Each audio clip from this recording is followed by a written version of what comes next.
తెలంగాణ రాష్ట్ర వ్యాప్తంగా ఉన్న పాఠశాలలకు సంబంధించి 2025-26 విద్యా సంవత్సరానికి అకాడమిక్ క్యాలెండర్ను విద్యాశాఖ డైరెక్టర్ ఈవి నరసింహారెడ్డి సోమవారం విడుదల చేశారు. తాజాగా విడుదలైన అకాడమిక్ క్యాలెండర్ ప్రకారం ఈ ఏడాదిలో విద్యార్థులకు మొత్తం 230 పని దినాలు ఖరారు చేశారు. పాఠశాలల్లో ప్రతిరోజు కనీసం 90% మంది విద్యార్థులు హాజరయ్యేలా చర్యలు తీసుకోవాలంటూ విద్యాశాఖ ఆదేశించింది.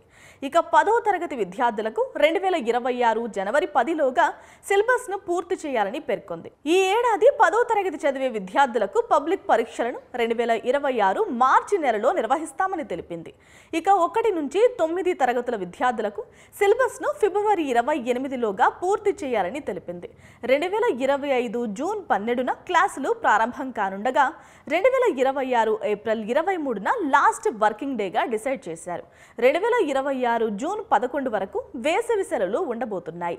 సెప్టెంబర్ 21 నుంచి అక్టోబర్ 3 వరకు దసరా సెలవులు ఉండగా డిసెంబర్ 23 నుంచి 27 వరకు 5 రోజుల పాటు క్రిస్మస్ సెలవులుంటాయి. వచ్చే సంవత్సరం అంటే 2026 జనవరి 11 నుంచి 15 వరకు సంక్రాంతి సెలవులు, 2026 ఫిబ్రవరి 28 లోపు 10వ తరగతి ప్రీ ఫైనల్ పరీక్షలు ఉంటాయి. 2026 మార్చిలో 10వ తరగతి వార్షిక పరీక్షలు, 2026 ఏప్రిల్ 23న చివరి పనిదినం కాగా ఉంది.